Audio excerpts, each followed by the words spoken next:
Si quieres que tus videos detengan el scroll, te recomiendo que utilices efectos de sonidos. Te voy a dejar una recomendación de los que yo utilizo más frecuente utilizando Camco.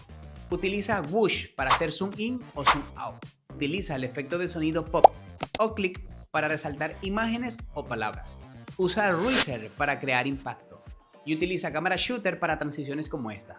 Y déjame saber en los comentarios qué más te gustaría saber de edición. Y guarda este video para que los apliques en tus próximas ediciones.